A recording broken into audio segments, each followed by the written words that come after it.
I'm Daniel, 32 years old, and last month I found myself sitting at a table that cost more than my first car. Why? My mother's 60th birthday dinner at Bellissimo, the fanciest restaurant in town.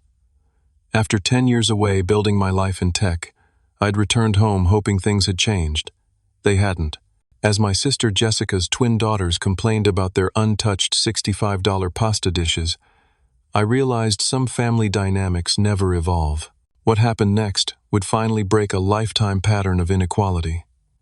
Before I tell you what happened at that dinner that changed everything, let me know where you're watching from. Hit that like and subscribe button if you've ever had to stand up to family who took you for granted. Growing up, it was just my mother, my older sister Jessica, and me in a small 3-bedroom house on the edge of a decent neighborhood. My father left when I was 4, and my memories of him are just fragments: a deep laugh, the smell of motor oil, and the sound of the front door closing for the last time. His departure created a void in our family that somehow twisted the dynamics in ways I wouldn't understand until much later.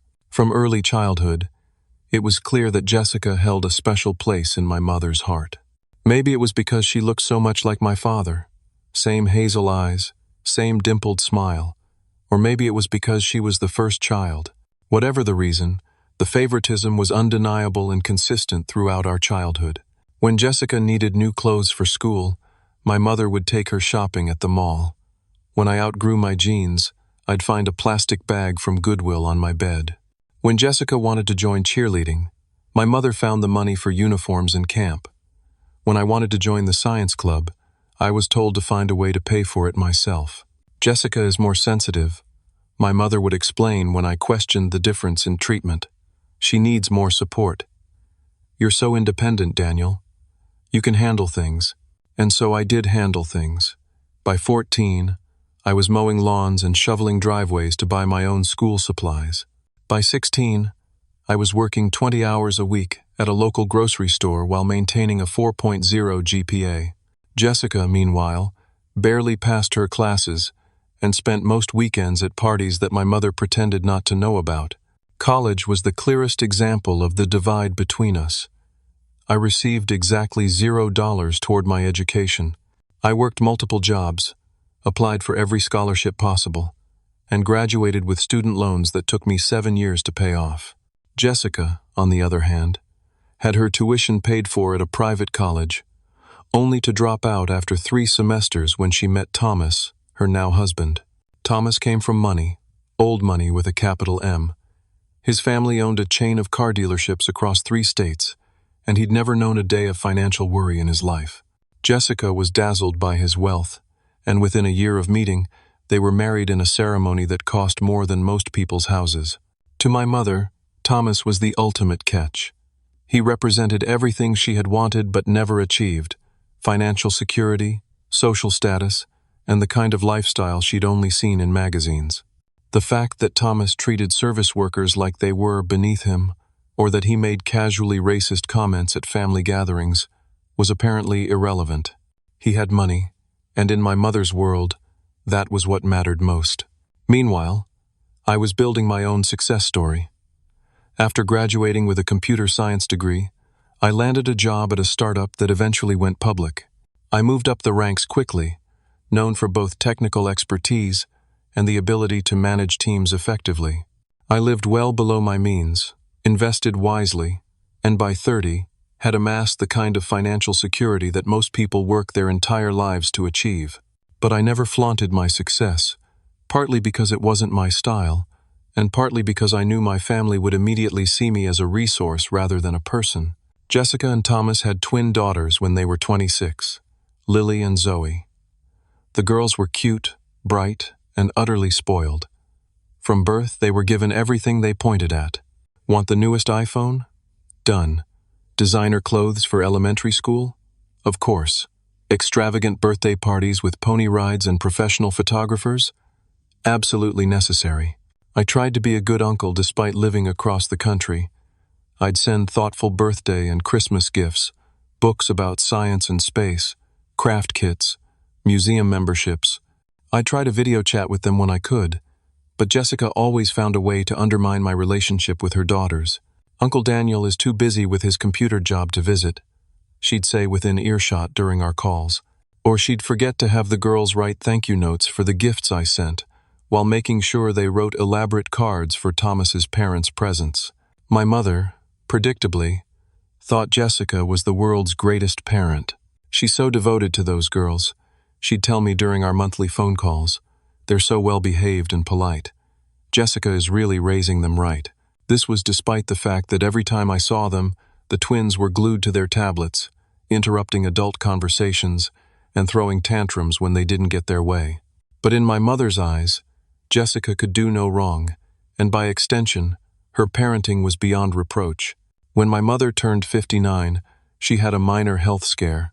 Nothing serious, but enough to make me reconsider my distance from family. Despite our complicated history, she was still my mother.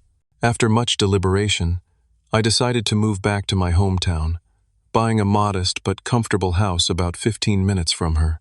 I told myself it was to be closer in case of medical emergencies, but part of me still hoped for the maternal connection I'd never really had.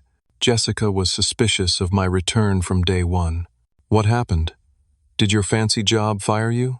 she asked the first time I saw her after moving back. "No, I'm still with the same company.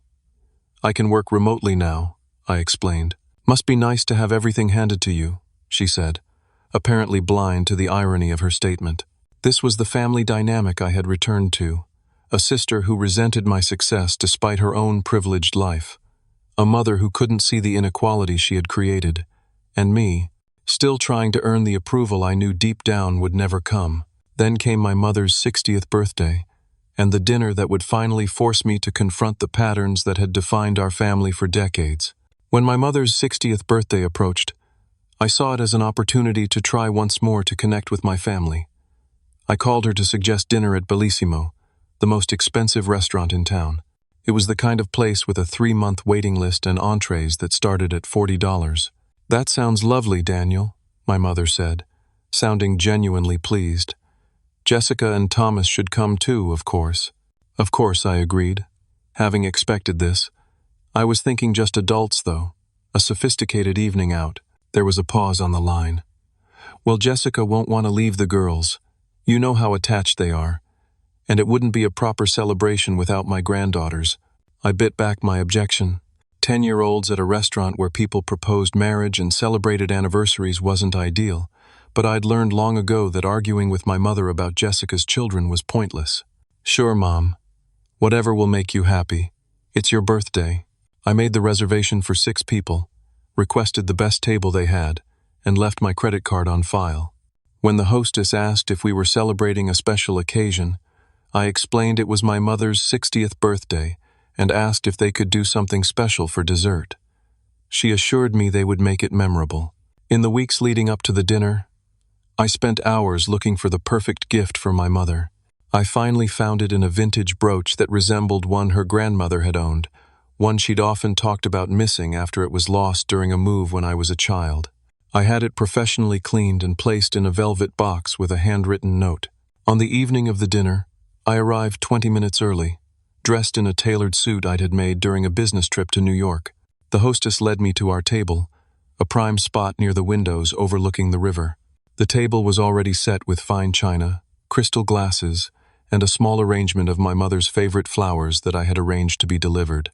My mother arrived 5 minutes late, wearing a new dress I'd never seen before. She gave me a quick hug and immediately asked, "Are Jessica and the family here yet?" "Not yet," I said, pulling out her chair. "You look beautiful, Mom. Happy birthday." "Thank you, dear." Jessica helped me pick out this dress. She has such good taste. I nodded and handed her the small gift-wrapped box. "I got you something. I hope you like it." She took it with a distracted smile. "That's sweet. I'll open it later when everyone's here." We sat in awkward silence for several minutes. I attempted conversation about her garden, her book club, my new house, anything to fill the void, but her responses were perfunctory, her eyes constantly darting to the entrance of the restaurant. Finally, 35 minutes after our reservation time, Jessica, Thomas, and the twins arrived in a flurry of noise and motion. Jessica was wearing what appeared to be a new designer dress, while Thomas was in a casual blazer that somehow still looked more expensive than my suit. The twins, Lily and Zoe, were in matching outfits that seemed far too formal for children their age. "Sorry we're late, Mom," Jessica said, bending to kiss our mother's cheek. The girls couldn't decide what to wear, and then Thomas had a work call. "It's fine, sweetheart. You're here now." My mother stood up to embrace her, her face lighting up in a way it hadn't when I arrived. Thomas gave me a cursory nod. "Daniel, still doing the computer thing?" "Software development, yes," I replied, extending my hand, which he shook with the limp grip of someone who's never had to prove himself. "Good, good. Someone's got to do the tech support, right?" He laughed at his own joke. I turned my attention to my nieces. "Hi, Lily. Hi, Zoe. It's good to see you both."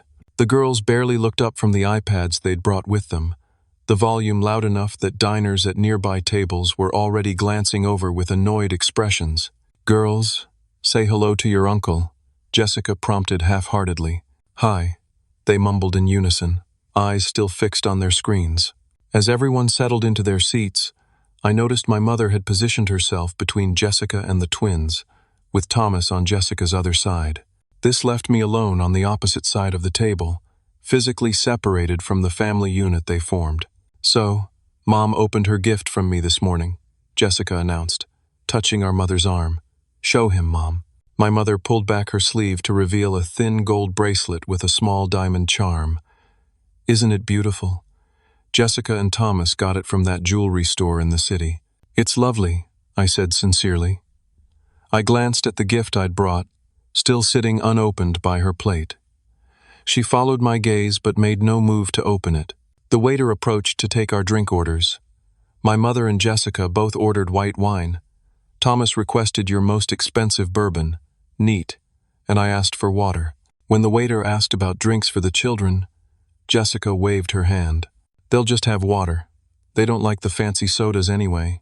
I noticed both girls look up at this, their expressions suggesting this wasn't true, but they remained silent. As we reviewed our menus, Lily and Zoe continued to play games on their iPads, the pinging and chiming sounds creating a constant distraction. An elderly couple at the next table was openly frowning now. "Maybe the girls could use headphones?" I suggested gently. "Or turn the volume down a bit?" Jessica shot me an irritated look. "They're fine. They're just playing." "I know, but this is a pretty quiet restaurant. And, Daniel," my mother interrupted, "don't make a fuss. The girls are just entertaining themselves." I nodded and returned to my menu, ignoring the familiar sting of being the only one ever expected to adjust my behavior. Thomas was loudly discussing the wine list with the waiter, making a show of his knowledge.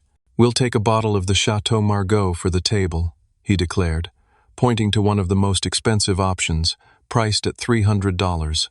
The waiter glanced at me, clearly identifying me as the host who would be paying. I gave a small nod, even as I calculated the growing cost of the evening in my head.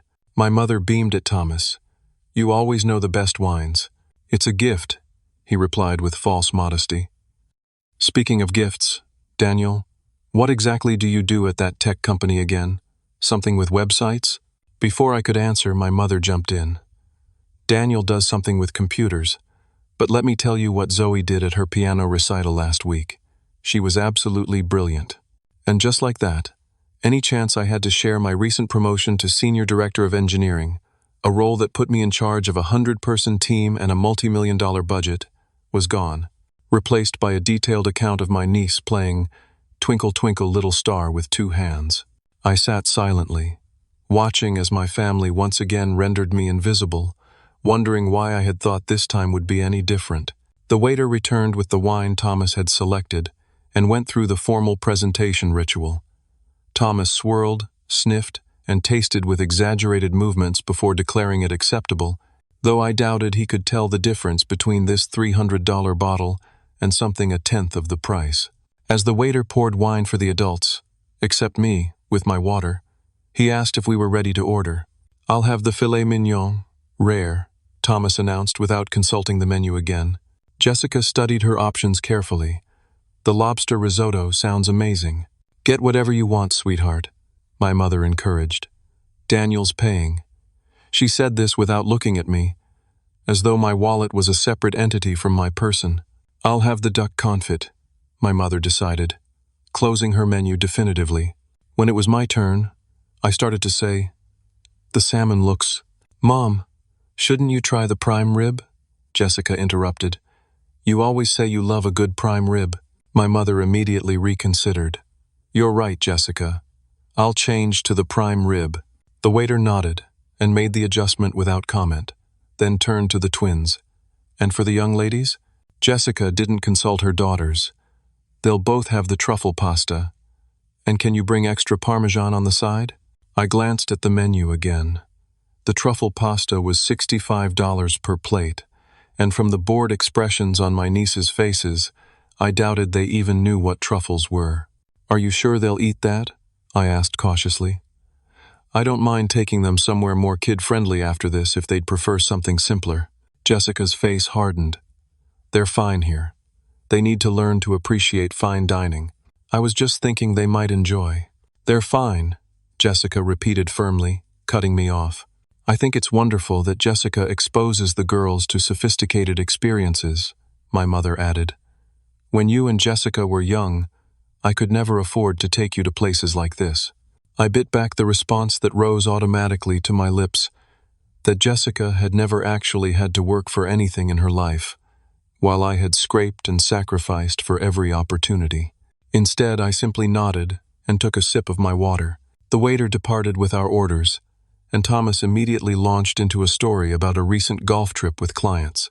My mother and Jessica listened with rapt attention, laughing at all the right moments, while I sat silently across the table. The twins had returned to their tablets, the volume seemingly even louder than before. I tried again to join the conversation. I actually had some good news I wanted to share. And then, on the 17th hole, Thomas continued as if I hadn't spoken. "This client from Chicago tries to give me advice on my swing." Me, the guy who almost went pro in college. Jessica touched his arm adoringly. "You should have gone pro. You would have been amazing." "Probably," Thomas agreed with complete seriousness. "But then I wouldn't have met you, so it all worked out." My mother sighed happily. "You two are just perfect together." I tried once more. "So, as I was saying, I recently got a promotion at work that—" "Girls, look at me when I'm talking to you." Jessica suddenly snapped at her daughters, who had been absorbed in their games. Both jumped slightly and looked up. "Tell Grandma about the horseback riding lessons you started." And again, the conversation shifted away from me before I could even complete a thought.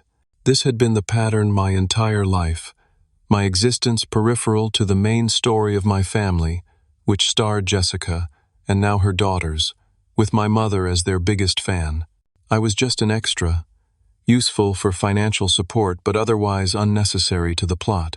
A server from another section walked by with a tray of desserts, and both Lily and Zoe's eyes widened. "Can we get dessert now?" Lily asked, the first words she'd spoken directly all evening. "Dinner hasn't even come yet," Jessica replied. "You need to eat your meal first." "But I'm hungry now," Zoe whined, putting down her iPad for the first time. "You should have eaten before we left the house," Jessica said dismissively. "I saw an opportunity to connect with my nieces. Are you guys hungry? The bread basket should be coming soon." Lily nodded eagerly. "I didn't like the sandwich Mom made us." Jessica shot her daughter a warning look. "The sandwich was fine. You're just being picky again." The bread basket arrived a few minutes later, and both girls reached for it immediately. Jessica slapped Zoe's hand lightly. "Ladies don't grab. Wait to be offered." Zoe pulled her hand back, lower lip trembling. I reached for the basket and offered it to the girls. "Here you go. Try the olive bread, it looks delicious." My mother frowned at me. "Jessica is trying to teach the girls manners, Daniel. Don't undermine her." "I'm not undermining anyone," I said, keeping my voice level. "They said they were hungry." "You've never had children," Jessica said with a condescending smile. "You don't understand the importance of consistent boundaries."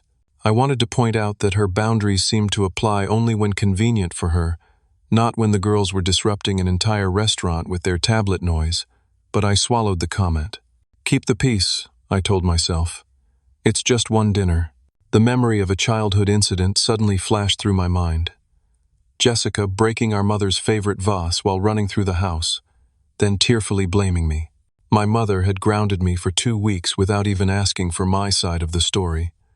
When I protested my innocence, she'd added another week for lying. It was a small injustice in the grand scheme of things, but it was emblematic of our entire family dynamic. The waiter returned with our appetizers, a seafood platter for the table that Thomas had ordered without consulting anyone. As he distributed small plates, he asked if everything was to our satisfaction. "These children are being very disruptive," came a voice from the next table. The elderly gentleman I'd noticed earlier was glaring at our table. "Some of us are trying to have a peaceful evening." Before I could respond diplomatically, Thomas puffed up with indignation. "Mind your own business, old man. They're kids, for Christ's sake." The situation was escalating quickly. I opened my mouth to smooth things over, but my mother spoke first. "Daniel, can't you say something to that man? He's ruining my birthday dinner." Of course, it was somehow my responsibility to fix this, despite the fact that I'd been the only one to suggest the twins lower their volume in the first place. I turned to the man and said quietly, "I apologize for the disruption, sir. We'll try to keep it down." "Don't apologize to him," Jessica hissed. "My girls have every right to be here." The tension at the table was becoming unbearable, and we hadn't even gotten our main courses yet. I excused myself to use the restroom, needing a moment to collect my thoughts and regain my composure. In the elegant bathroom, I stared at my reflection in the mirror. When had I become this person? Someone who would sit silently while being disrespected and dismissed by his own family. When had I decided that keeping the peace was worth the sacrifice of my self-respect? And most importantly, when would it ever end if I didn't find the courage to change it? I splashed cold water on my face and took a deep breath.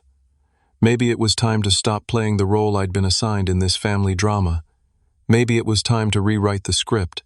With that thought, I returned to the table, where our main courses had just been served, and where the next act of our family's long-running dysfunction was about to play out. I returned to the table to find our main courses being served with theatrical flourish. The waiter presented each dish with a detailed description of its preparation, though no one at my table except me seemed to be listening. My mother and Jessica were engrossed in conversation about a neighbor's divorce, while Thomas checked emails on his phone. The twins had abandoned their iPads momentarily to stare at the elaborate food placed before them. My salmon looked perfect, crispy skin, medium rare inside, with a delicate herb crust.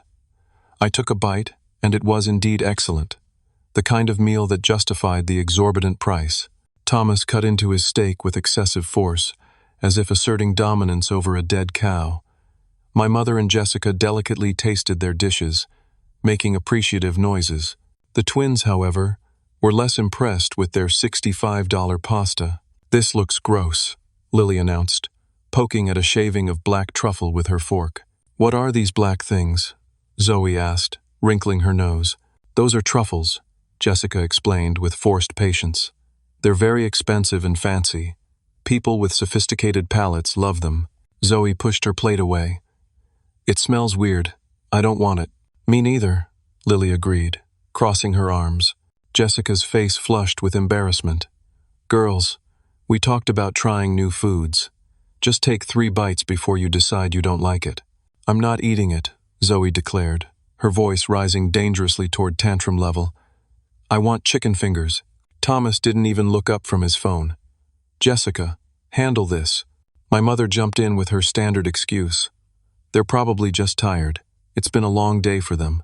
I noticed other diners glancing our way again, their expressions a mix of annoyance and pity. The elegant ambiance of the restaurant was increasingly at odds with our table's tension. "I could share some of my salmon with them," I offered. "It's really good, and not too strong flavored."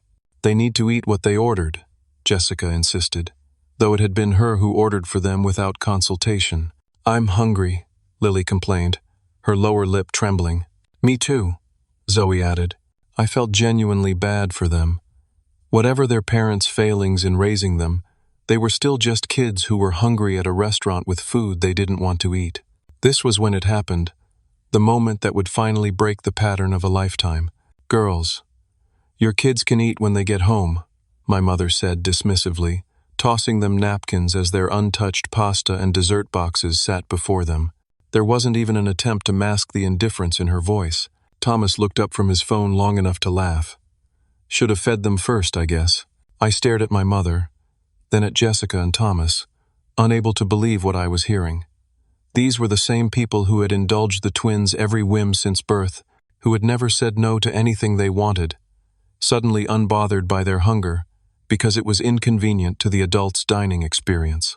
Copy that, I whispered, more to myself than anyone else, as something shifted inside me. A lifetime of accumulated injustices and double standards crystallized in that moment into perfect clarity. The waiter approached our table. Is everything to your satisfaction? He asked, eyeing the twins' untouched plates with concern. I looked at my niece's disappointed faces, at my sister's irritation, at my mother's indifference, at Thomas's smug disinterest.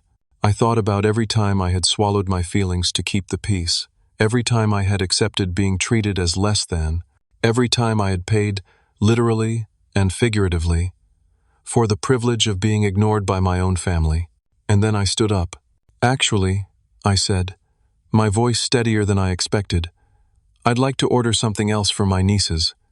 They don't care for the truffle pasta. The waiter nodded, seeming relieved. Of course, sir. What would they prefer? Before Jessica could interject, I asked the girls directly, what would you like to eat? They can make you almost anything. Their eyes widened with surprise at being consulted. Lily spoke first. Could I have spaghetti with butter? And maybe some broccoli? Of course, I said, then looked at Zoe. Chicken? She asked tentatively. Like chicken fingers? The waiter smiled. We have an excellent herb-roasted chicken breast. I can ask the chef to prepare it simply, cut into strips. Would that work? Zoe nodded eagerly. Wonderful, I said. And could we get those started right away? The girls are quite hungry. Daniel! Jessica hissed across the table. What do you think you're doing? I'm making sure my nieces don't go hungry, I replied calmly. Cancel that order, Jessica told the waiter.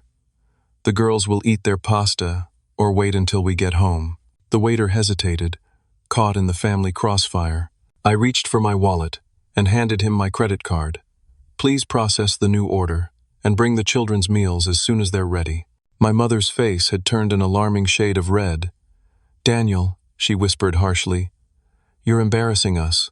Stop this right now. Thomas puffed up, ready to assert his authority. You don't get to override our parenting decisions. Those are our kids. I turned to face him directly. Yes, they are your kids. Your kids who are sitting here hungry while you check emails and laugh about not feeding them. The twins were watching this exchange with wide eyes, unused to seeing adults in conflict, especially over their well-being. Sir? The waiter asked uncertainly, my credit card still in his hand. Please place the order, I said firmly. And when you have a moment, I'd like to speak with the manager about adding a special dessert for my mother's birthday. Jessica looked ready to explode, but with other diners now openly watching our table, she kept her voice low. You have no right. No right at all. I have every right to make sure children don't go hungry when I can do something about it, I replied, still keeping my voice even, just like I had every right to expect equal treatment growing up, just like I have the right to be acknowledged at a dinner I'm paying for. Is this what this is about? My mother demanded. Money? You've always been so materialistic, Daniel.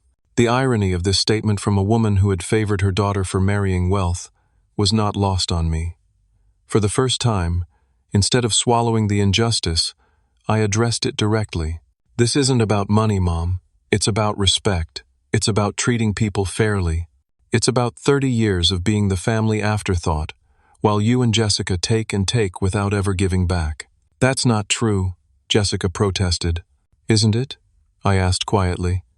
When was the last time either of you asked about my life, my work, my happiness? When was the last time you treated me with the same consideration you expect for yourselves?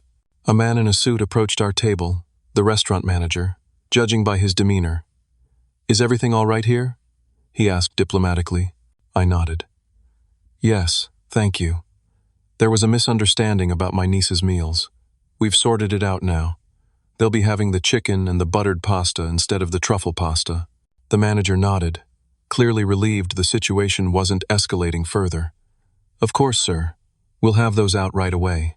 My mother stood up abruptly. I think we should leave. This dinner is ruined.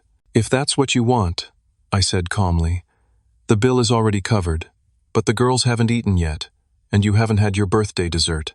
I don't want dessert, she snapped. I want my son to stop making a scene. I'm not making a scene, Mom. I'm finally speaking up after a lifetime of staying silent. Thomas stood as well, looming over the table in what I assumed was meant to be an intimidating posture. Let's go, Jessica. Bring the girls. Lily looked at her half-full water glass, then at me. But Uncle Daniel ordered us food. And I'm still hungry, Zoe added softly.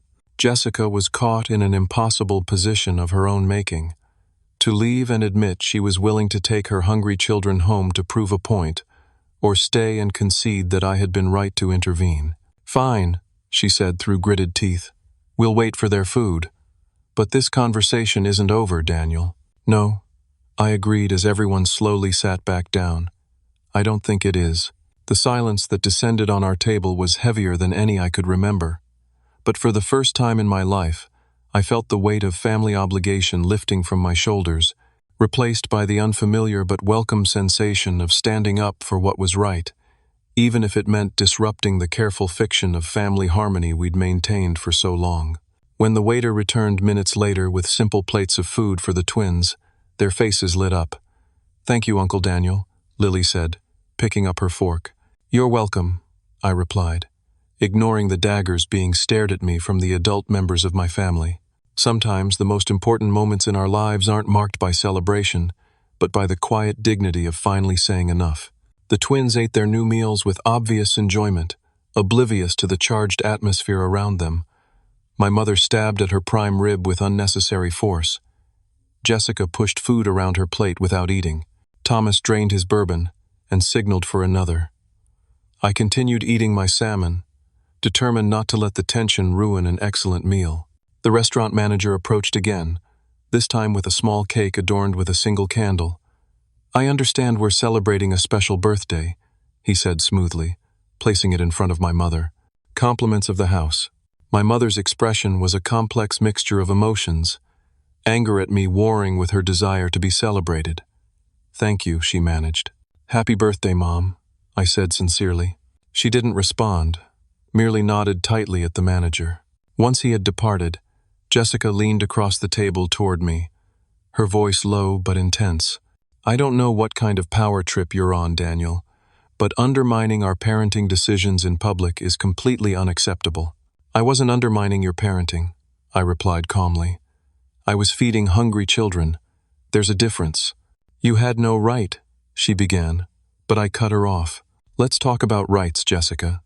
Do you have the right to treat me like a walking ATM while excluding me from every conversation? Does Mom have the right to dismiss everything I say while hanging on every word from you and Thomas? Does Thomas have the right to make condescending comments about my career when my annual bonus is probably more than he makes in a year? Thomas's face darkened. Now, wait just a minute. No, you wait, I said, my voice still controlled but firm. For 32 years I've been waiting to be treated with the same respect and consideration that seems to come automatically to everyone else in this family. And I'm done waiting. My mother put down her fork with a clatter. Is that what this childish display is about? You're jealous of your sister? I looked at her directly. This isn't about jealousy, Mom. It's about fairness. It's about acknowledging that you've treated us differently our entire lives, and how much that's hurt me. That's ridiculous, she scoffed. I've always treated you both exactly the same. I couldn't help but laugh, a short, disbelieving sound.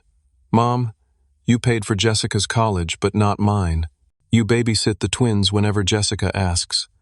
But when I needed you to drive me to the hospital for surgery 3 years ago, you were too busy because Jessica had a spa day scheduled. You call Jessica 3 times a week but only speak to me when I call you. How is any of that exactly the same? My mother had the grace to look momentarily discomfited, but Jessica jumped in. That's different. I needed help with college. I need help with the girls. You've always been so independent." "I was independent because I had to be," I said. "No one was going to do things for me the way they did for you. No one was going to make my path easier." "Poor Daniel," Jessica said sarcastically. "So successful and yet so misunderstood." "Yes, I am successful," I acknowledged. "But that success came in spite of the family dynamics, not because of them. And my success doesn't mean the inequality doesn't hurt." Thomas, who had been uncharacteristically quiet, finally spoke. "Look, this is all very touching, but it's ancient history. What's your point?" I looked at each of them in turn. "My point is that I'm no longer willing to be the family doormat. I'm no longer willing to pay, literally and figuratively, for the privilege of being ignored and disrespected." "So what are you saying?" my mother asked, a note of concern finally creeping into her voice. "You're abandoning your family?" I shook my head. "No, Mom. I'm setting boundaries with my family. There's a difference. I'm saying that going forward, I expect to be treated with the same respect I show all of you. I expect my thoughts and feelings to be considered.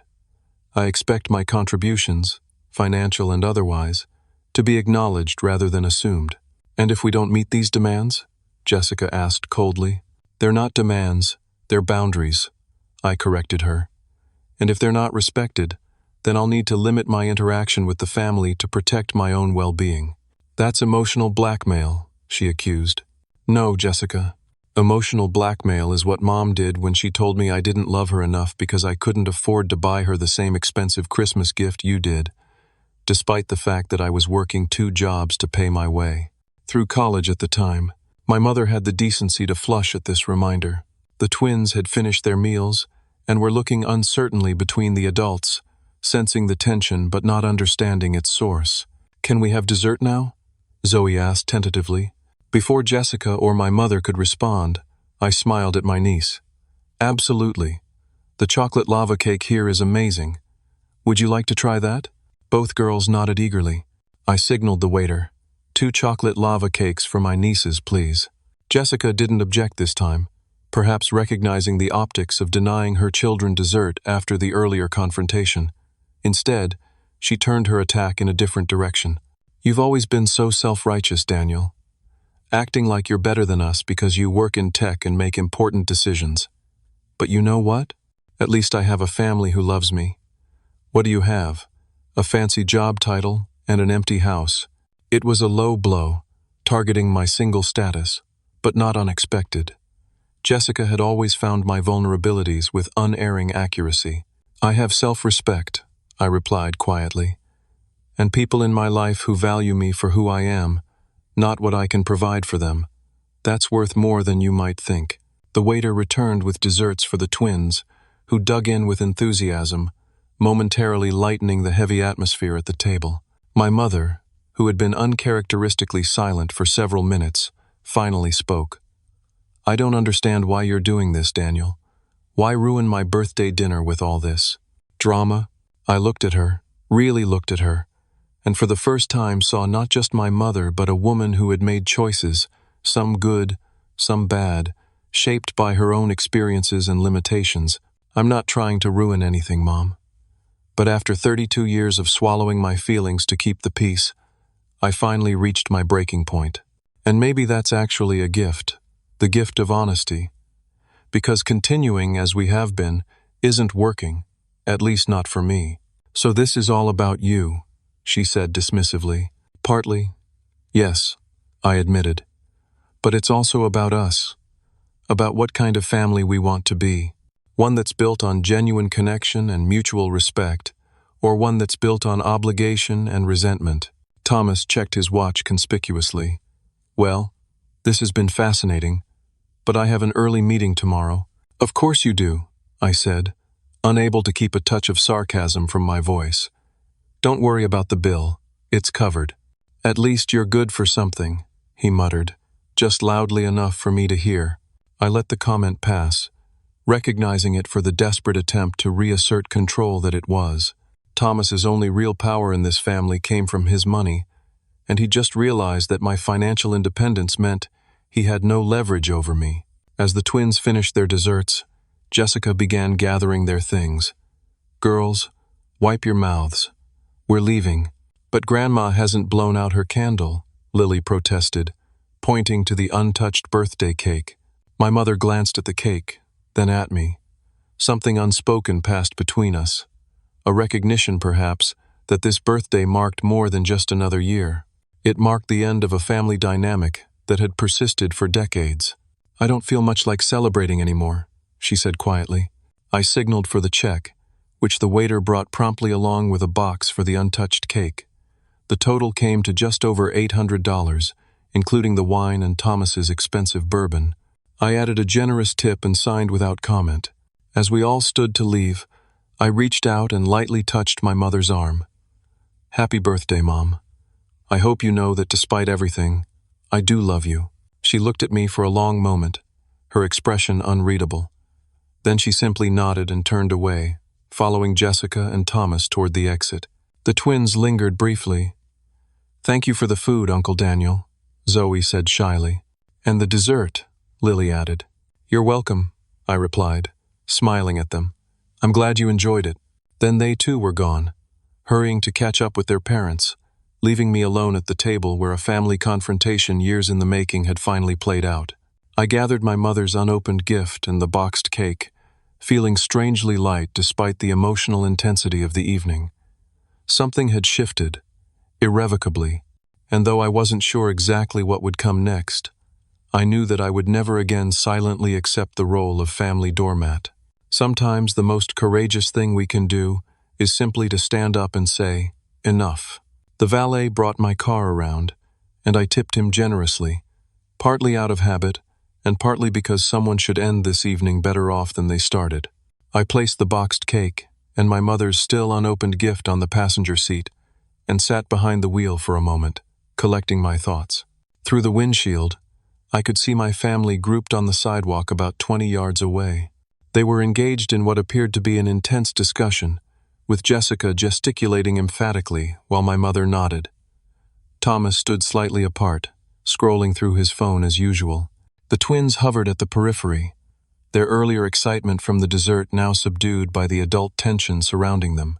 I had two choices: drive away and let the evening end as it was, or attempt one final conversation. Despite everything, these people were my family. The thought of leaving like this, with so much raw emotion exposed but unresolved, felt wrong. With a deep breath, I got out of the car and walked toward them. Their conversation halted abruptly as I approached. I thought you'd left, my mother said, her tone clipped. I was about to, I replied, but it didn't feel right to end the evening this way. Jessica crossed her arms defensively. What way would you prefer? With more accusations and self-pity? I shook my head. No. With clarity about where we go from here. That's easy, Thomas interjected, finally looking up from his phone. You stay in your lane, and we'll stay in ours. And what lane is that, Thomas? I asked calmly. The one where I pay for expensive dinners but don't get to speak? The one where I'm expected to provide financial support but receive no emotional support in return? No one's forcing you to pay for anything, he retorted, though we all knew that wasn't entirely true. The expectation had been set long ago that my role was provider, not participant. This isn't just about money, I said, fighting to keep my voice level. It's about respect. Jessica stepped forward, her face flushed with anger. You completely undermined my parenting in there. You made me look like the bad guy for not letting my children eat whatever they wanted. How is that respectful? Your children were hungry, Jessica. They didn't ask for caviar or lobster, just simple food they could eat. What kind of mother denies her hungry children food that's readily available, just to make a point about authority? Don't you dare question my mothering, she hissed. You have no idea what it takes to raise children. You're right, I don't, I conceded. But I know what it feels like to be a child whose needs come second to an adult's pride. I know what it's like to go hungry because someone else is making a point. My mother, who had been uncharacteristically quiet, finally spoke. That's not fair, Daniel. We never let you go hungry. I turned to her. Maybe not physically hungry, Mom, but emotionally? Absolutely. Every time you praised Jessica but ignored my achievements. Every time you made excuses for her failures but expected perfection from me. Every time you gave her what she hadn't earned but made me work for what should have been freely given. Your love and support. I've always loved you both equally, she insisted, though her eyes didn't quite meet mine. Love isn't just a feeling, Mom. It's actions. It's choices. And your choices have consistently favored Jessica over me for as long as I can remember. The twins had wandered a few steps away, pretending to be fascinated by a decorative planter, but I could tell they were listening to every word. Jessica noticed too. "Girls, go wait by the car," she commanded. Once they had reluctantly moved out of earshot, she turned back to me. "You know what your problem is, Daniel? You can't stand that despite all your money and success, you're still alone. No wife, no kids, just your fancy job and your big empty house. So you're trying to buy my children's affection to fill the void in your sad little life." It was a deliberately cruel statement, designed to wound me where I was most vulnerable. In the past, I might have absorbed the blow silently, letting it add to the internal scar tissue I'd accumulated over years of similar attacks. But something had changed tonight.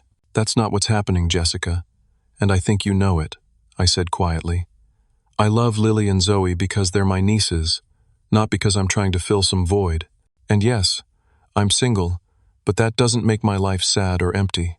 I have friends who value me. I have work that fulfills me. And most importantly, I have the self-respect to walk away from relationships that diminish rather than enhance my life." Thomas stepped forward, physically inserting himself between Jessica and me. "I think we're done here.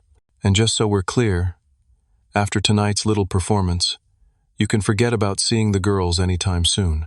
I looked past him to where my nieces stood by their car, watching us with concerned expressions. Is that really what's best for them? Cutting off their relationship with their uncle because their parents' pride was hurt? "Don't pretend this is about the girls," he scoffed. "This is about you trying to play the hero." I shook my head. "No, Thomas. This is about me finally standing up for myself after a lifetime of being treated as less than. And if part of that means making sure my nieces know they have an uncle who cares about them, who will make sure they don't go hungry even when it's inconvenient for the adults around them, then yes, I'll gladly play that role." My mother, who had been watching this exchange with a pinched expression, finally intervened. "That's enough, both of you. This is still my birthday, and I won't have it completely ruined by this nonsense." I turned to her, feeling a sudden wave of exhaustion.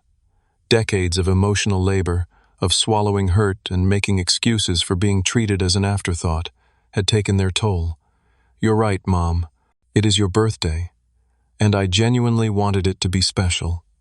That's why I made the reservation, why I arranged for the flowers, why I found a gift I thought would mean something to you." I gestured to her still unopened present, visible through my car window. "But I can't do this anymore. I can't pretend that it doesn't hurt when you treat me like I don't matter." For a brief moment, something flickered across my mother's face. Recognition, perhaps, or regret. But it was quickly replaced by the defensive anger I was more familiar with.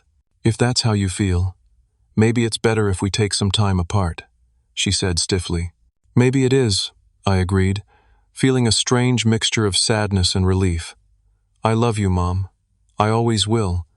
But I need to love myself too, and that means not accepting treatment that diminishes me." Jessica made a derisive sound. So dramatic. "Always have to make everything about you." I looked at my sister, really looked at her, and saw not the confident, superior person she projected, but someone deeply insecure, someone who needed to diminish others to feel adequate herself.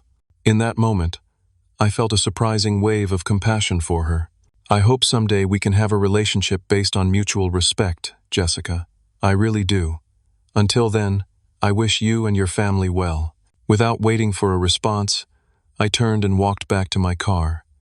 As I opened the door, I heard the patter of small feet behind me. "Uncle Daniel?" I turned to find Lily standing there, slightly out of breath from running. Before I could respond, she threw her arms around my waist in a tight hug. "Thank you for the cake," she whispered, "and for making sure we got dinner." I hugged her back, careful not to let her see the sudden moisture in my eyes. "You're welcome, sweetheart. That's what uncles are for. Lily, get back here right now. Jessica's sharp voice cut through the moment. Lily pulled away reluctantly. I have to go. I know, I said, crouching down to her level. But remember, you can always call me if you need anything. Anything at all. She nodded solemnly, then turned and ran back to her waiting parents. I watched as they loaded the twins into their luxury SUV and drove away without a backward glance. My mother remained on the sidewalk, a solitary figure, under the restaurant's elegant portico lighting.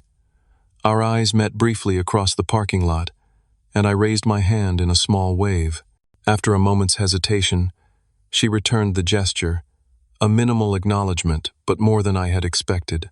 Then she too turned away, walking toward her car with the slightly stooped posture that had become more pronounced in recent years, a physical reminder of the passage of time that tonight's confrontation had brought into sharp relief.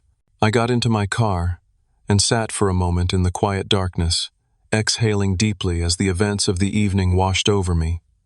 The dinner had cost me $800 and possibly my relationship with my family. As I started the engine and pulled out of the parking lot, I wasn't sure if I had lost everything or finally found myself. Driving through the familiar streets toward my empty house, I felt an unexpected sense of peace settling over me. For the first time in my life, I had spoken my truth without apology or compromise. Whatever came next, I would face it as a person who had found the courage to stand up for himself, to demand the respect he deserved. Some prices are worth paying, and some losses are actually gains in disguise. As I pulled into my driveway, I realized that tonight's confrontation had given me something no amount of family approval ever could, the knowledge that I was finally free from the need to seek it. 3 months passed in a strange, suspended silence. No calls from my mother, no texts from Jessica, no invitations to family gatherings. The vintage brooch I had so carefully selected for my mother's birthday remained in its velvet box on my mantel, a tangible reminder of a relationship in limbo. At first, the silence was deafening. I would find myself reaching for my phone to call my mother, a lifetime habit of seeking reconciliation not easily broken.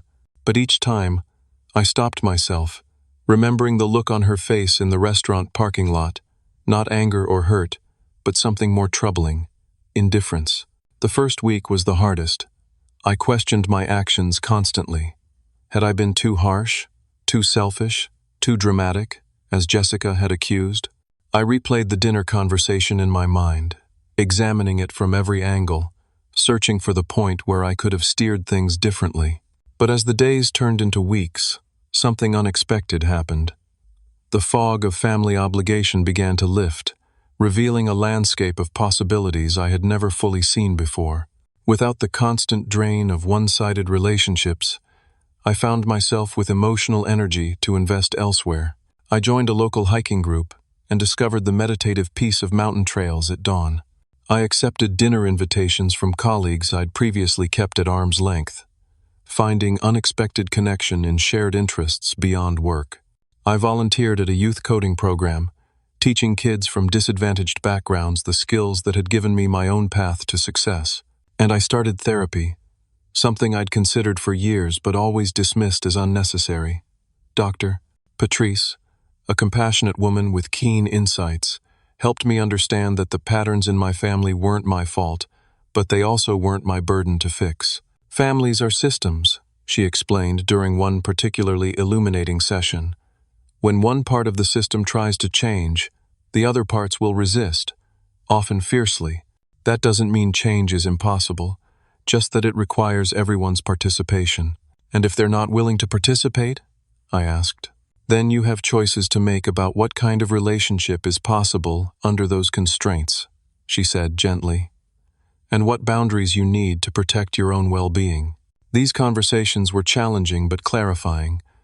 I began to understand that my worth wasn't determined by my family's ability to see it, that their treatment of me reflected their limitations, not mine. That love without respect is ultimately unsustainable. 6 weeks after the restaurant confrontation, I received an unexpected text message, not from my mother or Jessica, but from Lily. Hi, Uncle Daniel. This is Lily. I'm using Mom's old phone to text you. Thank you for standing up for us at dinner. Mom and Dad were mad, but Zoe and I thought you were brave. Miss you." I stared at the message for a long time, a complex mixture of emotions washing over me. Pride that my niece had recognized the difference between authority and courage, concern that she felt the need to contact me in secret, hope that the bonds of family might be more resilient than I had feared. I replied carefully, "Hi, Lily. I miss you and Zoe too. I'm sorry things are difficult right now between the grown-ups in our family, but I want you to know that no matter what, I love you both, and I'm always here for you. Be good to your parents, even when it's hard. And remember that sometimes people who love each other need time to figure things out."